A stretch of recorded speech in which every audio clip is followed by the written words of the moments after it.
The fog crept in from the sea, suffocating the city.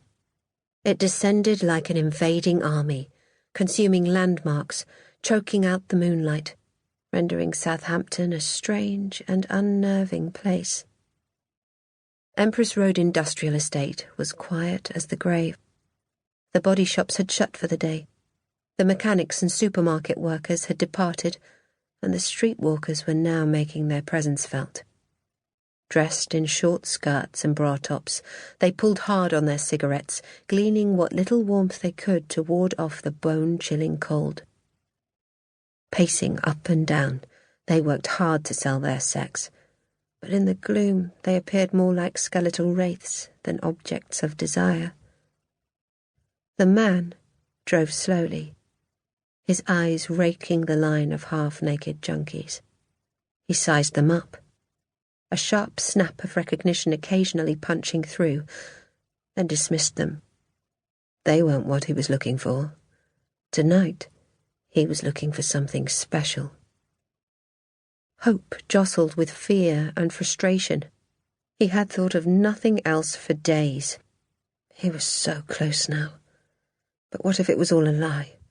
An urban myth? He slammed the steering wheel hard. She had to be here. Nothing. There she was, standing alone, leaning against the graffiti-embossed wall. The man felt a sudden surge of excitement. There was something different about this one. She wasn't checking her nails or smoking or gossiping.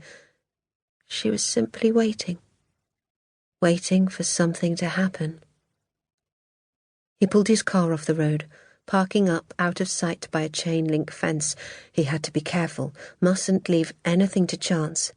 He scanned the streetscape for signs of life, but the fog had cut them off completely. It was as if they were the only two people left in the world.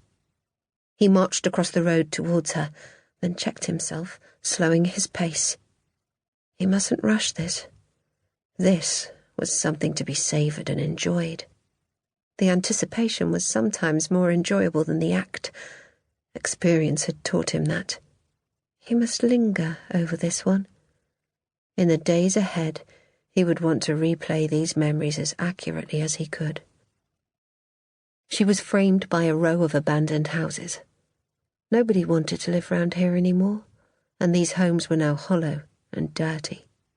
There were crack dens and flop houses, strewn with dirty needles and dirtier mattresses. As he crossed the street towards her, the girl looked up, peering through her thick fringe.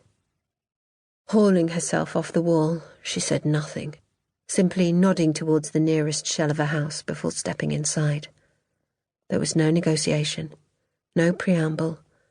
It was as if she was resigned to her fate, as if she knew. Hurrying to catch up with her, the man drank in her backside, her legs, her heels, his arousal growing all the time. As she disappeared into the darkness, he picked up the pace. He couldn't wait any longer.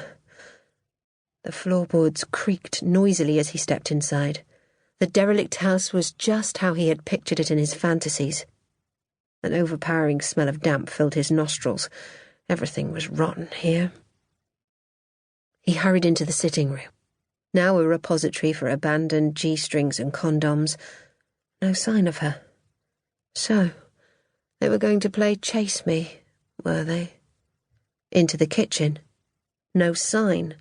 Turning, he stalked out and climbed the stairs to the second floor. With each step, his eyes darted this way and that, searching for his prey. He marched into the front bedroom, a mildewed bed, a broken window, a dead pigeon, but no sign of the girl.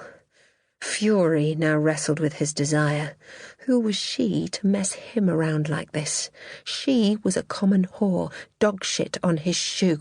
He was going to make her suffer for treating him like this. He pushed the bathroom door open. Nothing. Then he turned and marched into the second bedroom. He would smash her stupid face. Suddenly his head snapped back. Pain raged through him. They were pulling his hair so tight, forcing him back. Now he couldn't breathe. A rag was being forced over his mouth and nose. A sharp, biting odour flared up his nostrils, and too late instinct kicked in. He struggled for his life, but already he was losing consciousness. Then everything went black.